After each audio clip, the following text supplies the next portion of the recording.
Abonnez-vous à Kadjumbo TV et vous aurez de tout. Kadjumbo TV, c'est du travail. Abonnez-vous et faites abonner aussi les autres.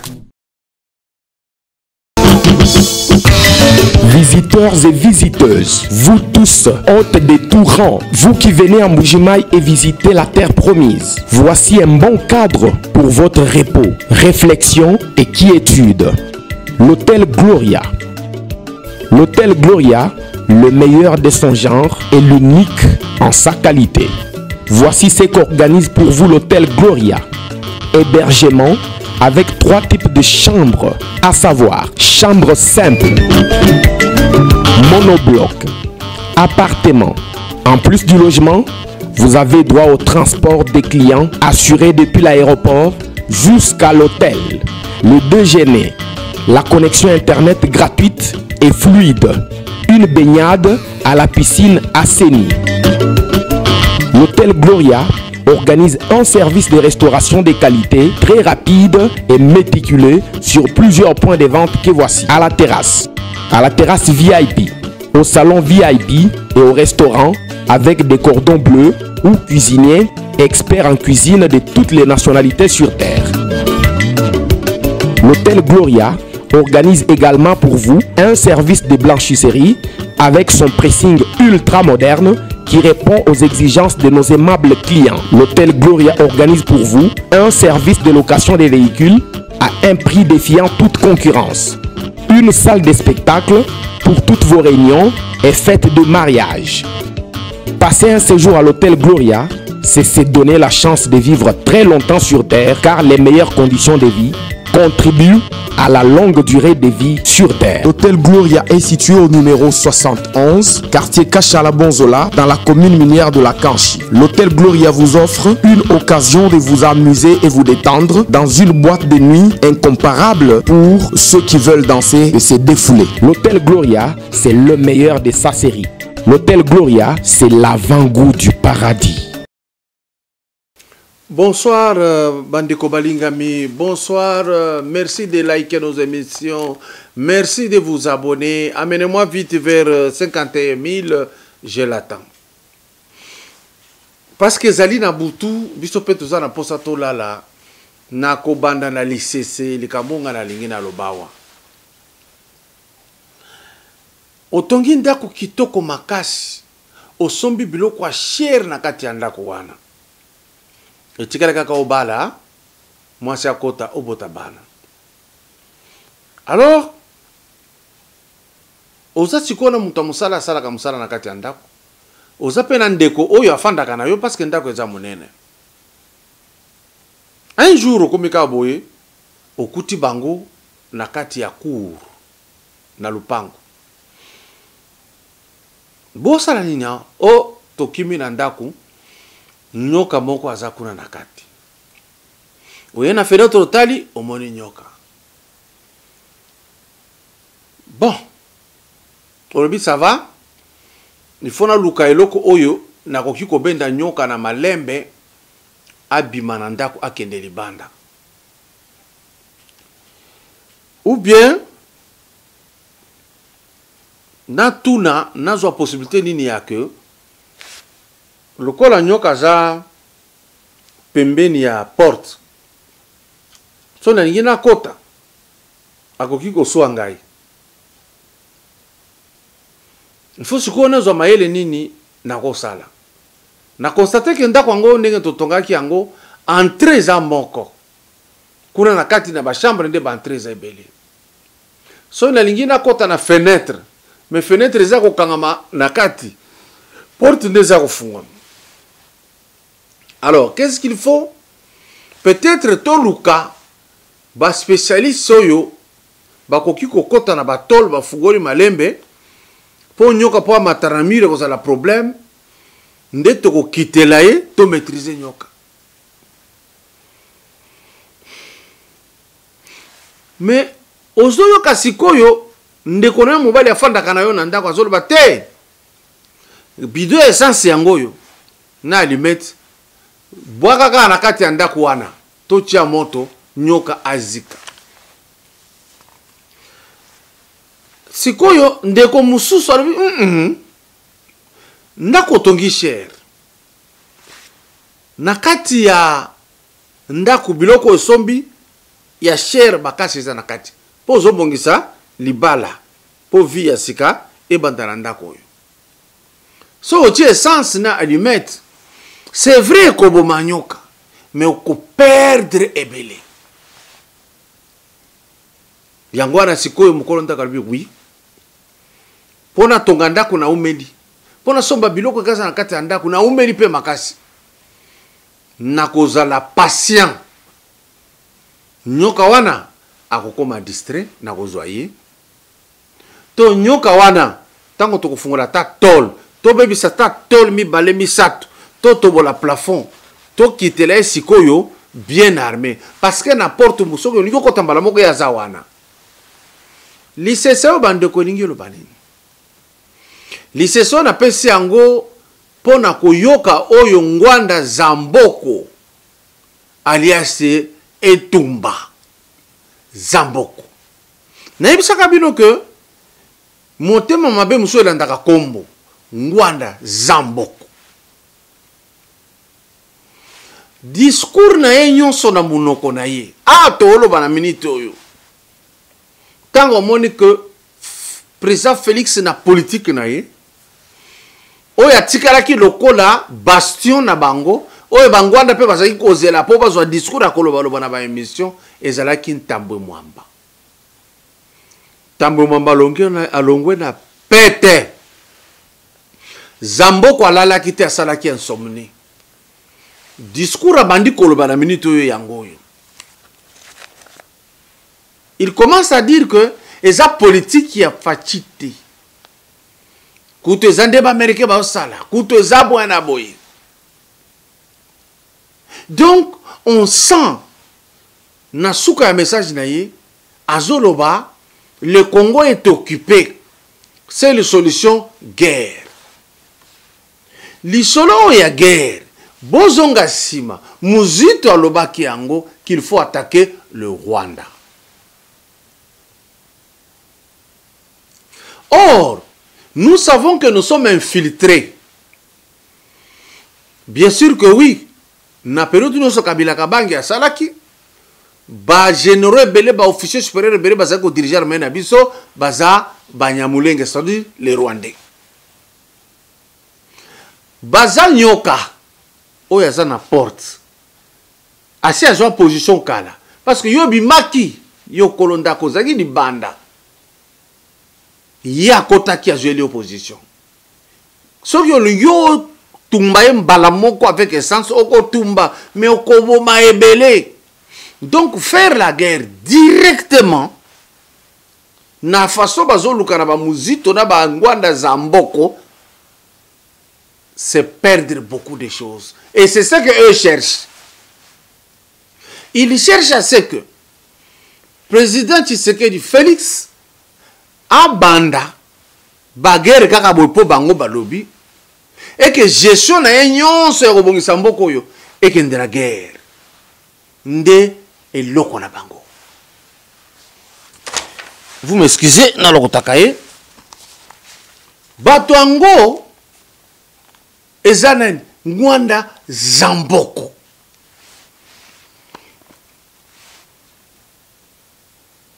Muzitu tango ba Rwandais bakotaki na Bandundu, Muzitu akendeki asololi na bango asala eloko te. Kaka na période abokonzi ya Tshisekedi Félix nde azwi makasi ya koloba attaquer le Rwanda. Et donc nous avons compris leur politique de terre brûlée. Ngwanda Zoloba que non, il ne faut pas dire que nous sommes infiltrés, nous sommes occupés. Ce qui n'a pas de occupation et salema. Net il y a Japon, na Chine. Japon matisaka drapeau na ye. Voilà l'occupation. Ce qui n'a pas de Hitler, na France, a matisaka drapeau na ye. Ce qui n'a pas de Israël, na partie à Palestine et Belé, a matisaka drapeau na ye.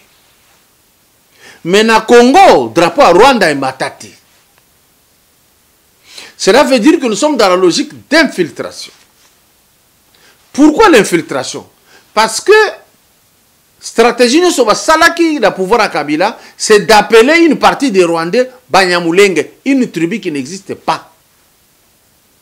En ce moment-là, l'option occupation est Koufi. Tout ça na infiltration.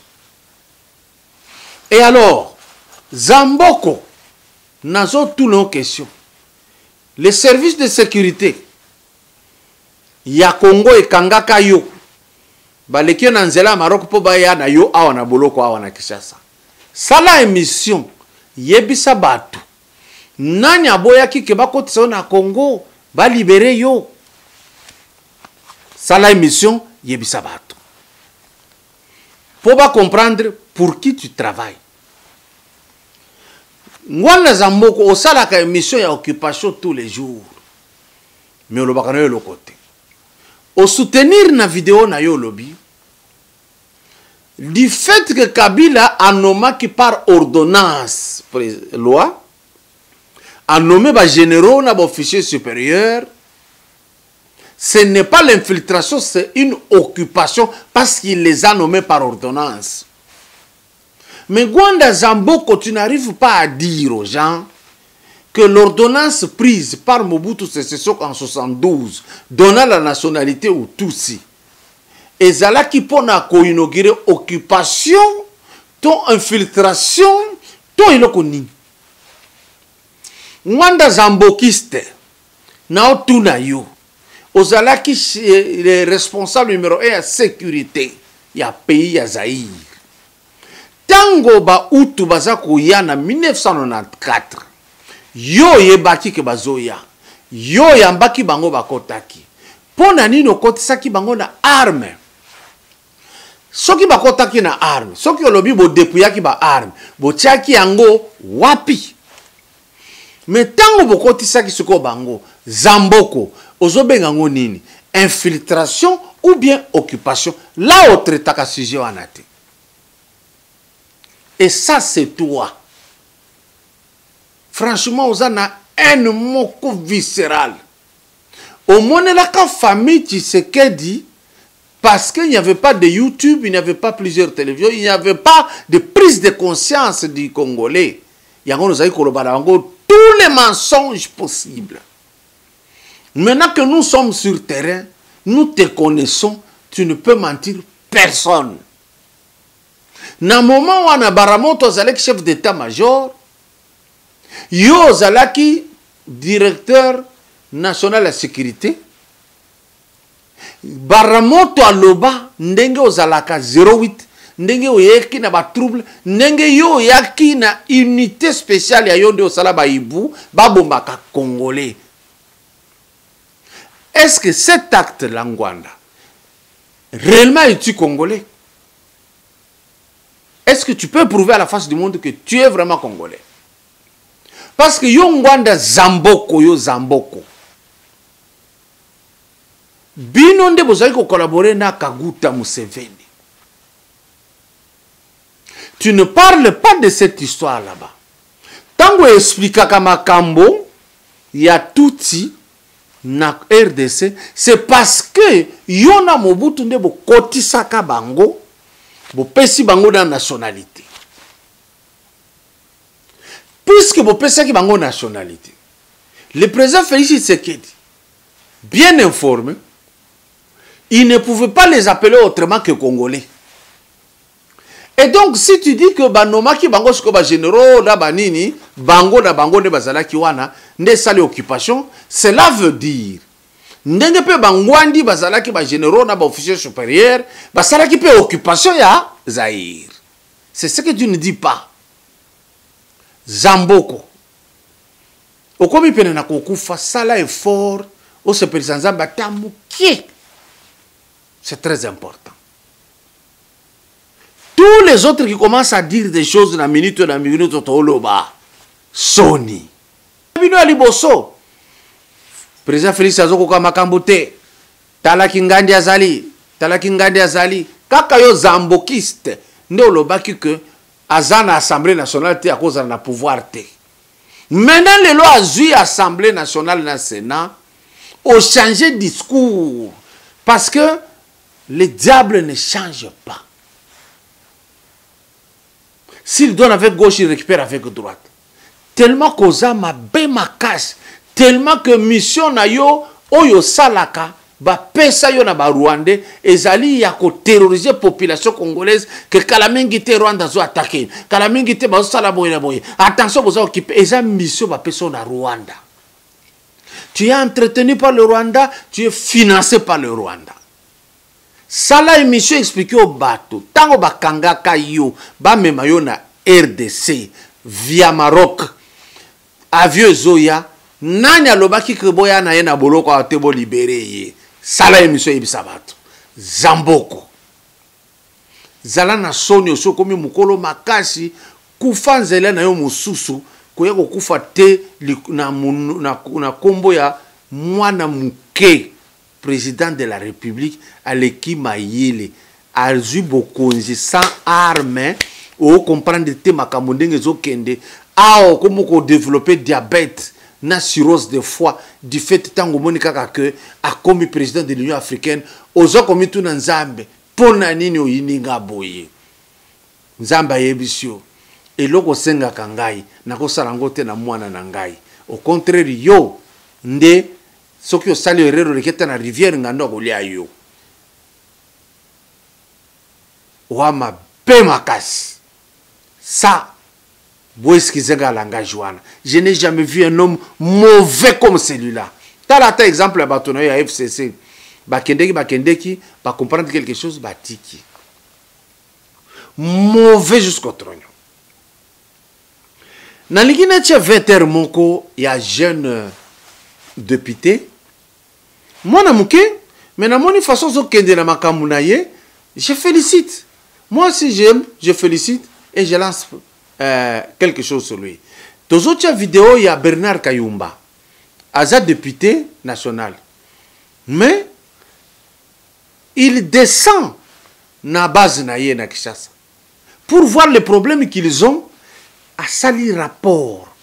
A keko kabola biloko kolia kunate. À sali rapport. Dans la mission des députés, c'est ça. À récolter les désiderata de la population. À kende kopé sango. À ça rapport dans l'Assemblée nationale. Bakota la secteur ya batu. Il y a affaires sociales. Bakota la secteur. Il y a infrastructure. Bakota la secteur. Il y a ministère du travail. Bakota la. Voilà le travail d'un député. Dans cette image, beaucoup de gens que aokabola ba tombola, beaucoup de gens que aokabola ba foufou. Non, aye ko sol a constater ba pesi même memo ye aye nango. 20h totala Bernard Kayumba et Sika Kendeki na base ya Kimbwala. Tolada.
Bouti Kolanda, mission à député, c'est ça.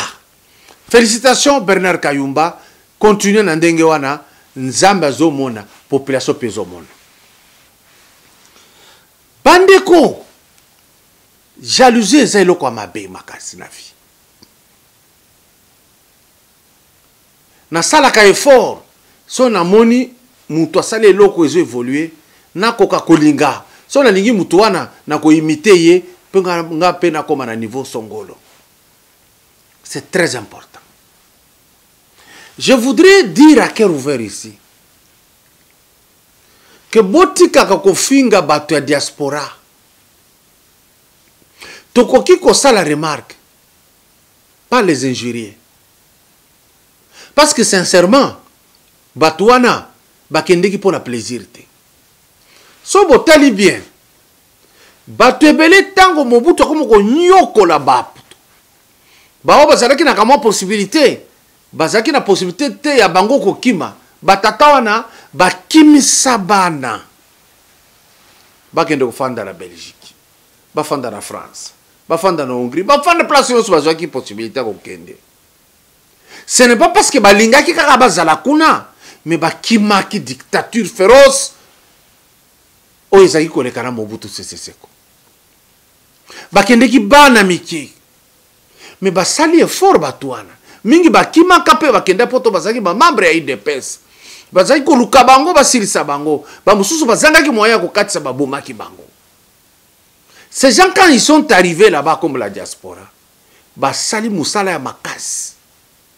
Tozalaki biso na bino tout le temps na ba agence. $100 to récupérer, 100 francs belges to récupérer, 100 euros lelo to récupérer, $100 to récupérer, bilamba batindi, ba parfait batindi. Ces gens ont fait un travail énorme. Et ça qui facilité, ya kozala, ozana mbongo boye, okati ndambu, otindela ba parents na yo, okati otindela ba camarades, ba mususu batindela population congolaise mbongo. Tout simplement, à mon avis, na TV à Sepeli à Tindeli. Alors, le président Félix a dans la même situation. Il a souffert. Il a eu le temps de connaître qui est qui dans la diaspora. J'avais condamné aussi la diaspora à un moment donné, na conseiller chef de l'État. Enquête j'ai trouvé une chose. Que Ebele ou le contre Bango, Mouké est vrai, Ebele est lukuta. Et ça jalousie. Les Congolais n'aiment pas que Moutou Songolo a gagné. Il aime que lui, si lui gagne, c'est ce qui est vrai, c'est qu'il a bien travaillé. Si c'est lui, c'est ce qui est meilleur. Si c'est quelqu'un d'autre, il y a une explication à donner. Bande Konangai. Ce qui journaliste a dit que loba. Oh, kundu ba salam salate, ba ebe lo côté, tout na yé question. Est-ce que ba conseiller ou un chef de l'État, ozala kanabango tango ba salaka musala? c'est-à-dire bah côté na tongo yo peut côté comment surveiller au monde ndenge ba osale le côté ou bien la jalousie c'est du fait seulement que toko moko yo ke belé oh baso ko tambara na mituka ya présidence tozo mana bango na ba boîte de nuit na banini. Qui a interdit à un conseiller du président de la République d'aller se distraire? Qui a interdit ça? C'est quelle loi? Il y a Sali Moussala na ye pa a sali rapport na silisi a déposé. Donc yo congolais lokola ngai toyebisi non lokolo déposé rapport wana droite ya ko sepela zonga na ndako. Bande ko jalousie totika. Il y a Sali Moussala na ye bien. Soka sala ki mabende ba bengani ekuna azali. Asilisi Moussala na ye aza libre. Parfois ça célibataire aki kota la fiancée. Au monika ka plaque présidentielle au sepelite parce que za yo teke ozokumba. Ndio sepelite. Yé muntu oyo aza ko sala na présidence de la République, c'est-à-dire azana bande côté, azana fiancé te, azana copine te, azana copain te. Aza na akenda ka cinéma te akoko fanda na terrasse te soki aye na terrasse il faut avoir voiture à présidence a fina tia na poche po bolo bate mentalité nini oyo totika bango tranquille. Pourquoi? Parce que dans la même situation bakoki pe ko zuwa yo ba placer yo wana so si musala o sanini présidence se pêche voiture tambola kanango okobomba po bolo bate ke yeza nango. C'est quelle manière ça? Ce qui est quelqu'un abimi, à qui comme la moi koponaye, au moni na bandal, yo esuyo na nini. Yo siko tango mona kende ngeni, yo pe kendeki, yo ndendani yo fo kende, ya kendete, toute ka jalousie. L'union sacrée de la République, c'est pour développer l'amour, travailler ensemble. Bao yo basakuna, vous les frères qui êtes là, conseil du chef de l'État, ba na diaspora, toko ko inabinote faux. Toko stindi kabino bosala musala bien. Mais toye ko yeba ba secret belé zaki koleka. Vous aussi vous n'avez pas la facilité dans le travail. Je sais et nous le savons. Ceux qui chef de l'État ko reconduire ba ya moni tika bango basala. Il n'y a pas une école où on apprend à quelqu'un à être conseiller du chef. Il n'y a pas une école comme ça. Il n'y a pas une école où on apprend à être chef de l'État. Il n'y en a pas. Même bateau, au salon aux sciences administratives, tout ça, il n'y a pas ça là-dedans. La haine change la beauté de notre visage. Nous devenons laids, tout condi, tout bébaka. Pourquoi nous n'aimons pas voir l'autre réussir? Ndebaka tout ce monde na bangwanda zamboko. Ce que c'est vraiment au moni sibor. La haine, il y a boma. La haine, c'est ça. Ce qui est non zamba ponaki que conseiller kozala kingandi botikaye, c'est Dieu qui a choisi. Tout le monde ne peut pas devenir conseiller à la présidence de la République. Non, non, non, non, non. Tout le monde ne peut pas devenir ministre na gouvernement ou balingi ba ministawa. Totika mentalité wana. Parce que oyetinda ka muntu ko takisi. Mutema mabe ko mona songolo pona nini azui ndeke chose opposée. Mengai ba yekolo sanga boye. Omituna asali ndenge nini po azwa. Très important. Et que c'est na yolo baka pourquoi il y a zui différent. La République démocratique du Congo est kotambola na manière oyo toza ko proposer pour avancer. Et c'est très important. Pona léopard, ba jouer à léopard oyo, baza bien. Bolongo la bangote, bo bakisande ba mususu oyo bo pona kite bakota. Mais néanmoins, Ibenge, tikara na Vita Club. Parce que ceux qui ont multiplié trop de chèques, et qu'il y a un succès tout au salaki. Il faut quitter les choses avant que les choses ne te quittent. Ndenge ozaki décision ya ko entraîner sous équipe nationale. Il fallait tikala kala côté wana. Ate baye, ba ko proposer un bon moté mais touti. Mais Vita Club ba futa ka yo pe bien. Fanda kuna. Matampi te. Ceux qui moyen ko beta volleyball les ali beta.